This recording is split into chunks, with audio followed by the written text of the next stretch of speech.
Het is koud. Het is al vroeg donker. En we zijn inmiddels aangekomen bij het allerlaatste stukje van The Machine Stops.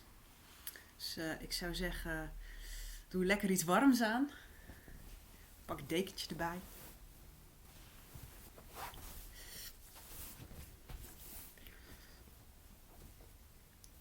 En een kopje thee natuurlijk. En dan gaan we verder lezen. Deel 3. Als je het pdf uit de link onder de video gebruikt, moet je op pagina 18 zijn. En laten we maar snel beginnen. The Machine Stops, Part 3. The Homeless. During the years that followed Kuno's escapade. Het is donker, jongens. Mijn hele hoofd is er al niet eens meer bij. During the years that followed Kuno's escapade, two important developments took place in the machine. On the surface, they were revolutionary. But in either case, men's minds had been prepared beforehand, and they did but express tendencies that were latent already. The first of these was the abolition of respirators. Advanced thinkers, like Vashti, had always held it foolish to visit the surface of the earth. Airships might be necessary, but what was the good of going out for mere curiosity and crawling along for a mile or two in a terrestrial motor? The habit was vulgar and perhaps faintly improper. It was unproductive of ideas and had no connection with the habits that really mattered. So respirators were abolished, and with them, of course, the terrestrial motors. And except for a few lecturers who complained that they were debarred access to their subject matter, the development was accepted quietly. Those who still wanted to know what the earth was like had after all only to listen to some gramophone, or to look into some cinematophones, and even the lecturers acquiesced when they found that the lecture on the sea was nonetheless stimulating when compiled out of other lectures that had already been delivered on the same subject. "Beware of first-hand ideas," exclaimed one of the most advanced of them. "First-hand ideas do not really exist. They are but the physical impressions produced by love and fear. And on this gross foundation, who could erect a philosophy? Let your ideas be second-hand, and, if possible, tenth-hand, for then they will be far removed from that disturbing element, direct observation. Do not learn anything about this subject of mine, the French Revolution. Learn instead what I think that Nickermont thought, Urizen thought, Gutsch thought, Ho-Young thought, Chibo Singh thought, Lefcadio Hearn thought, Carlyle thought, Mirabeau said about the French Revolution.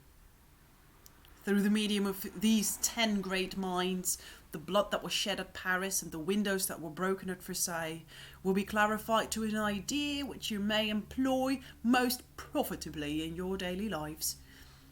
But be sure that the intermediates are many and varied, for in history one authority exists to counteract the other. Urizen must counteract the scepticism of Ho-Young and Nickermont. I must myself counteract the impetuosity of Gutsch. You who listen to me are in a better position to judge about the French Revolution than I am. Your descendants will be even in a better position than you, for they will learn what you think I think, and yet another intermediate will be added to the chain. And in time," his voice rose, "there will come a generation that had got beyond facts, beyond impressions. A generation absolutely colourless, a generation seraphically free from taint of personality, which will see the French Revolution not as it happened, nor as they would like it to have happened, but as it would have happened had it taken place in the days of the machine." Tremendous applause greeted this lecture, which did but voice a feeling already latent in the minds of men, a feeling that terrestrial facts must be ignored, and that the abolition of respirators was a positive gain.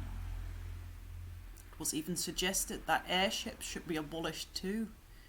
This was not done, because airships had somehow worked themselves into the machine's system, but year by year they were used less and mentioned less by thoughtful men.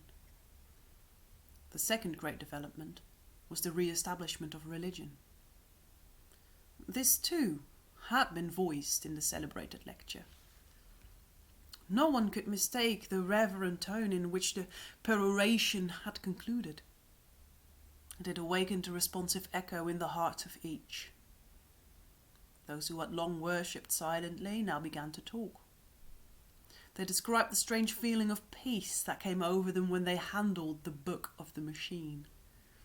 The pleasure that it was to repeat certain numerals out of it, however little meaning those numerals conveyed to the outward ear, the ecstasy of touching a button, however unimportant, or of ringing an electric bell, however superfluously. "The machine," they exclaimed, "feeds us and clothes us and houses us. Through it, we speak to one another. Through it, we see one another. In it, we have our being. The machine is the friend of ideas and the enemy of superstition. The machine is omnipotent, eternal, blessed is the machine."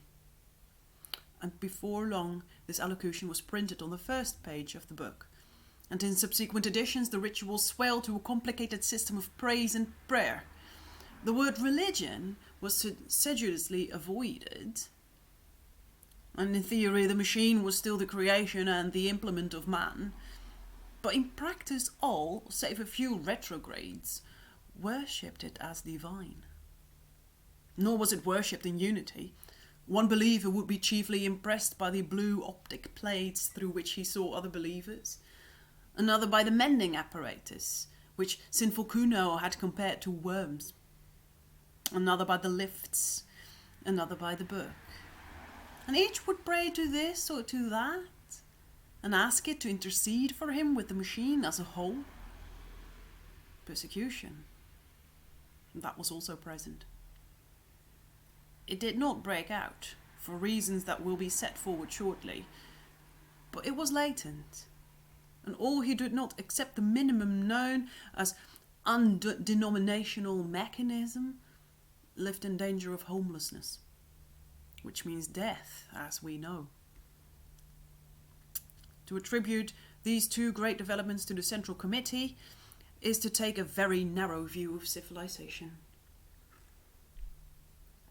The Central Committee announced the developments, it is true, but they were no more the cause of them than were the kings of the imperialistic period the cause of war. Rather did they yield to some invincible pressure, which came no one knew whither, and which, when gratified, was succeeded by some new pressure equally invincible. To such a state of affairs it is convenient to give the name of progress. No one confessed the machine was out of hand. Year by year it was served with increased efficiency and decreased intelligence. The better a man knew his own duties upon it, the less he understood the duties of his neighbour. And in all the world there was not one who understood the monster as a whole. Those master brains had perished. They had left full directions, is true, and their successors had each of them mastered a portion of those directions. But humanity, in its desire for comfort, had overreached itself. It had exploited the riches of nature too far. Quietly and complacently, it was sinking into decadence, and progress had come to mean the progress of the machine.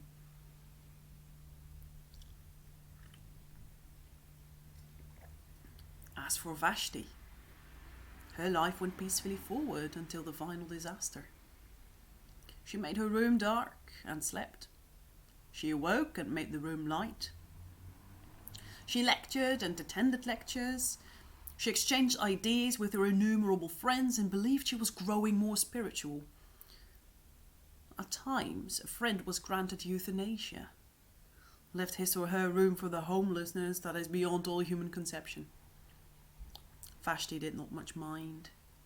After an unsuccessful lecture, she would sometimes ask for euthanasia herself, but the death rate was not permitted to exceed the birth rate, and the machine had hitherto refused it to her. Her troubles began quietly, long before she was conscious of them. One day, she was astonished at receiving a message from her son. They never communicated, having nothing in common, and she had only heard indirectly that he was still alive and had been transferred from the northern hemisphere, where he had behaved so mischievously, to the southern, indeed, to a room not far from her own. Does he want me to visit him? She thought. Never again, never, and I have not the time. No, it was madness of another kind. He refused to visualize his face upon the blue plate, and speaking out of the darkness with solemnity said, "The machine stops." What do you say? The machine is stopping. I know it. I know the signs. She burst into a peal of laughter. He heard her and was angry, and they spoke no more.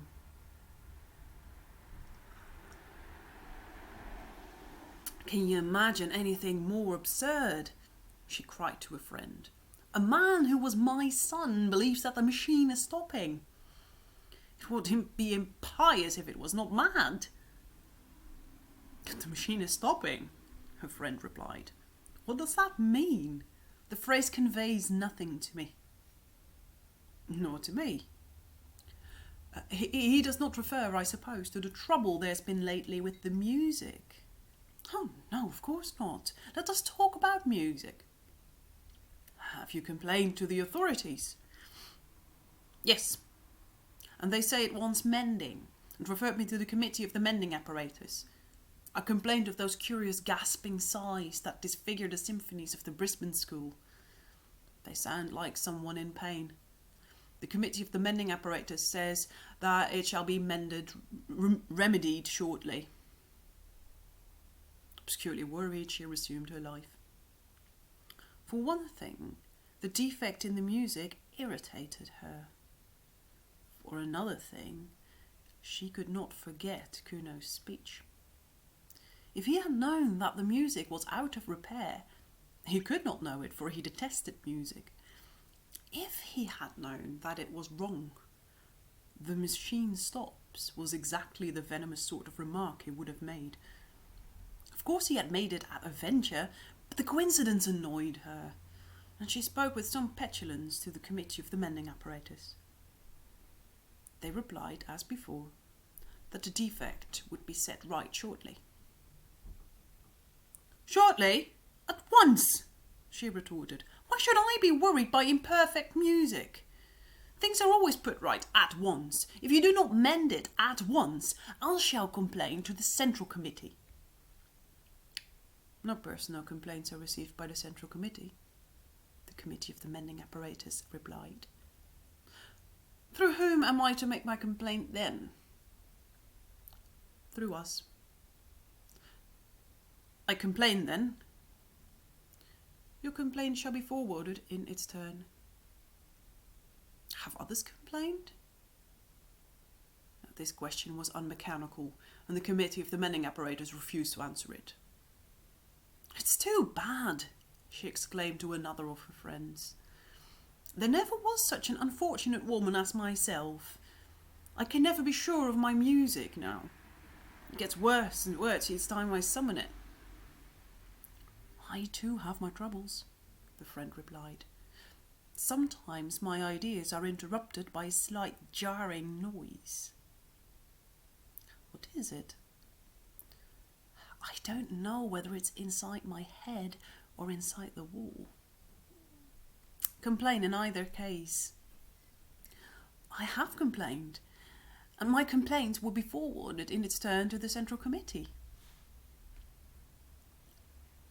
time passed, and they resented the defects no longer. The defects had not been remedied, but the human tissues in that latter day had become so subservient that they readily adapted themselves to every caprice of the machine.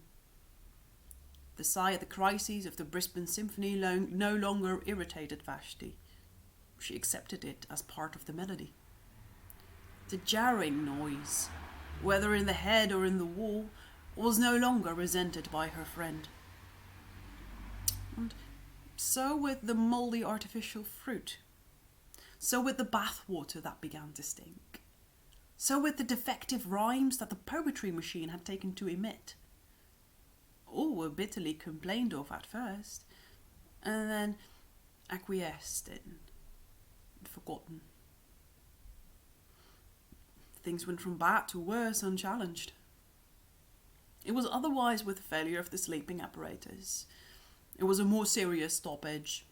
There came a day when over the whole world, in Sumatra, in Wessex, in the innumerable cities of the Courland and Brazil, the beds, when summoned by their tired owners, failed to appear. It may seem a ludicrous matter, but from it we may date the collapse of humanity. The committee responsible for the failure was assailed by complainants, whom it referred, as usual, to the Committee of the Mending Apparatus, who in its turn assured them that their complaints would be forwarded to the Central Committee. But the discontent grew, for mankind was not yet sufficiently adaptable to do without sleeping. "Someone is meddling with the machine," they began. "Someone is trying to make himself king, to reintroduce the personal element. Punish that man with homelessness. To the rescue! Avenge the machine! Avenge the machine! War! Kill the man!" But the Committee of the Mending Apparatus now came forward and allayed the panic with well-chosen words. It confessed that the mending apparatus was itself in need of repair. The effect of this frank confession was admirable. "Of course," said a famous lecturer, he of the French Revolution who gilded each new decay with splendour. "Of course, we shall not press our complaints now. The mending apparatus has treated us so well in the past, and we all sympathise with it.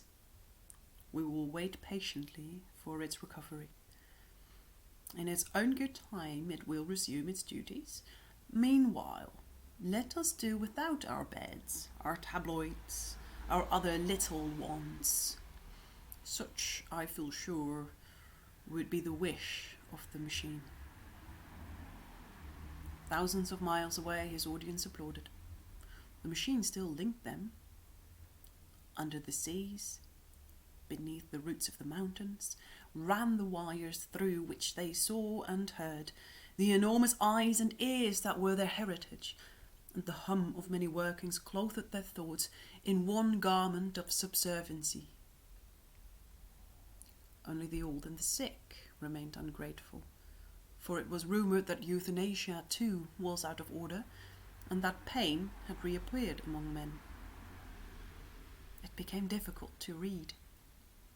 A blight entered the atmosphere and dulled its luminosity. At times Vashti could scarcely see across her room. The air, too, was foul. Loud were the complaints, impotent the remedies, heroic the tone of the lecturer as he cried, "Courage! Courage! What matter so long as the machine goes on? To it the darkness and the light are one." And though things improved again after a time, the old brilliancy was never recaptured, and humanity never recovered from its entrance into twilight. There was an hysterical talk of measures, of provisional dictatorship, and the inhabitants of Sumatra were asked to familiarise themselves with the workings of the central power station, the said power station being situated in France. But for the most part, panic reigned, and men spent their strength praying to their books, tangible proofs of the machine's omnipotence, There were gradations of terror, at times rumours of hope. The mending apparatus was almost mended. The enemies of the machine had been got under. New nerve centres were evolving, which would do the work even more magnificently than before. But there came a day when, without the slightest warning, without any previous hint of feebleness, the entire communication system broke down, all over the world. And the world, as they understood it, ended.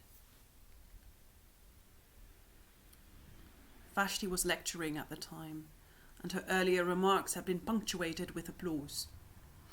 As she proceeded, the audience became silent, and at the conclusion there was no sound. Somewhat displeased, she called to a friend who was a specialist in sympathy. No sound. Doubtless the friend was sleeping. And so with the next friend whom she tried to summon. And so with the next. Until she remembered Kuno's cryptic remark, "The machine stops." The phrase still conveyed nothing. If eternity was stopping, it would of course be set going shortly. For example, if there was still a little light and air, the atmosphere had improved a few hours previously. There was still the book. And while there was the book, there was security. Then she broke down, for with the cessation of activity came an unexpected terror. Silence. She had never known silence, and the coming of it nearly killed her. It did kill many thousands of people outright. Ever since her birth, she had been surrounded by the steady hum. It was to the ear what artificial air was to the lungs, and agonizing pains shot across her head. Scarcely knowing what she did, she stumbled forward and pressed the unfamiliar button, the one that opened the door of her cell.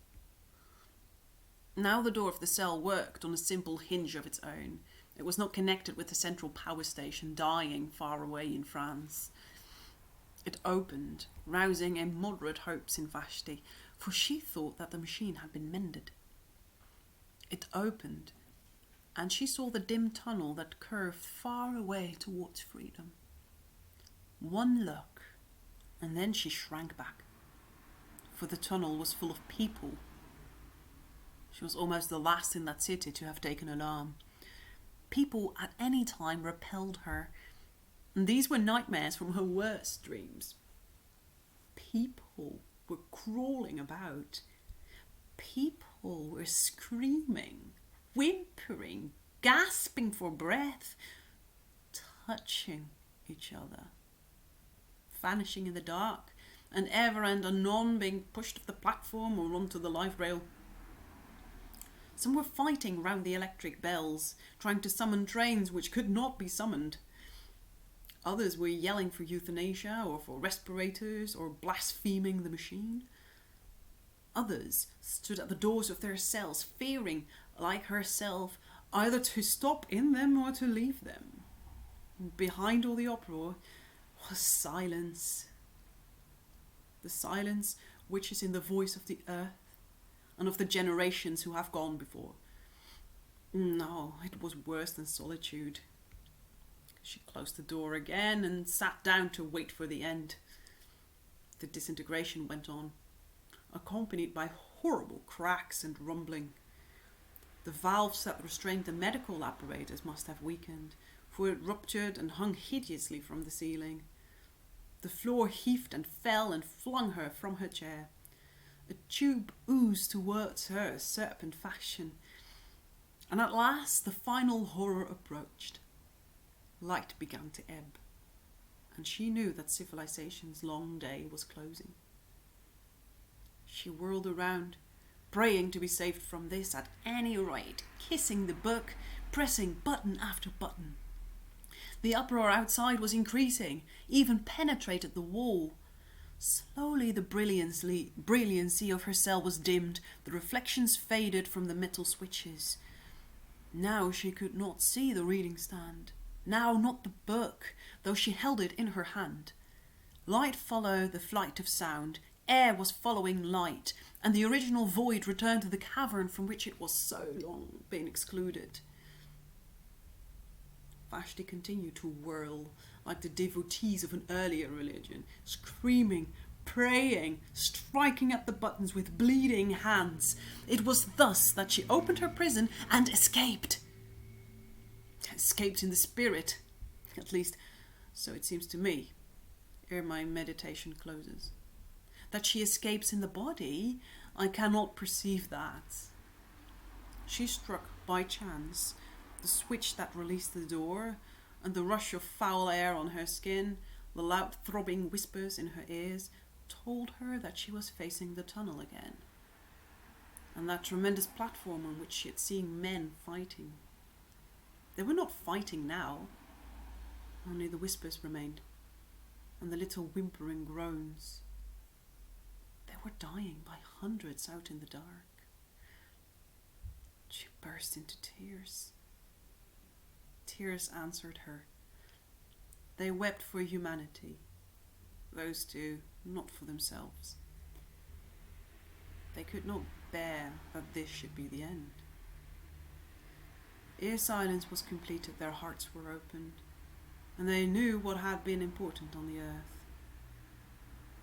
Man, the flower of all flesh, the noblest of all creatures visible. Man, who had once made God in his image, and had mirrored his strength on the constellations. Beautiful, naked man was dying, strangled in the garments that he had woven. Century after century had he toiled, and here was his reward. Truly, the garment had seemed heavily at first, shot with colours of culture, soon with the threads of self-denial. And heavenly it had been so long, as it was a garment and no more. Man could shed it at will and live by the essence that is his soul, and the essence equally divine that is his body. The sin against the body, it was for that they wept in chief. The centuries of wrong against the muscles and the nerves, and those 5 portals by which we can alone apprehend, glozing it over with talk of evolution, until the body was white pap, the home of ideas as colourless, last sloshy stirrings of a spirit that had grasped the stars. "Where are you?" she sobbed. His voice in the darkness said, "Here." "Is there any hope, Kuno?" "None for us." "Where are you?" She crawled over the bodies of the dead. His blood spurted over her hands. "Quicker," he gasped.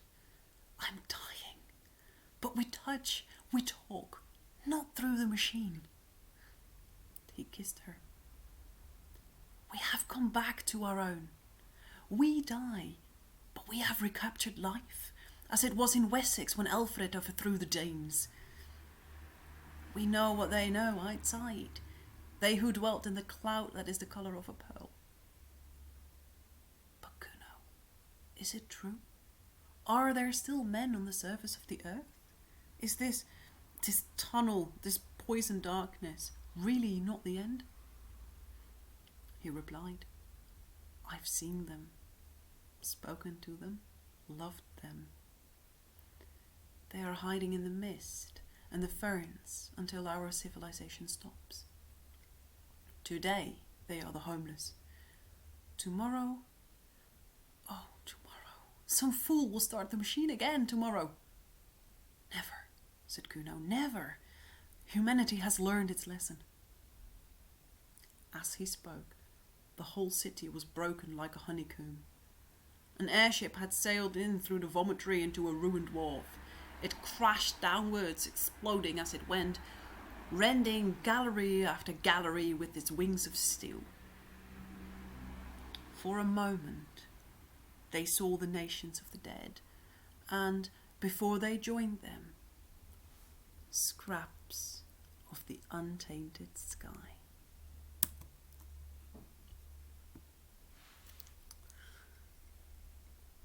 Het is een van de grote science fiction dystopian short stories. Laten we niet vergeten dat dit geschreven was in 1928. Nog voor de tijd was dat wij elkaar spraken via Skype en Google en de tijd voor Facebook en Instagram en TikTok. Voordat het internet bestond. De telefoon bestond nog net, maar... En dit had hij allemaal bedacht. Dat de mensheid misschien ooit zou zijn vergeten. Ooit zou gaan vergeten wat het betekent mens te zijn. Het eindigt natuurlijk op een heel klein lichtpuntje. Een heel klein lichtpuntje. Maar helaas voor Kuno en Vashti was het te laat. Nou, ik zou zeggen, kijk een leuk filmpje met spelende kittens. Vrolijk een beetje op. Drink je kopje thee op. En volgende keer komt er een ander verhaal. Ik heb wat suggesties van jullie gehad. Vond ik super leuk. Keep them coming. Volgende keer nieuw verhaal, nieuwe kansen. En hopelijk een zonnigere wereld.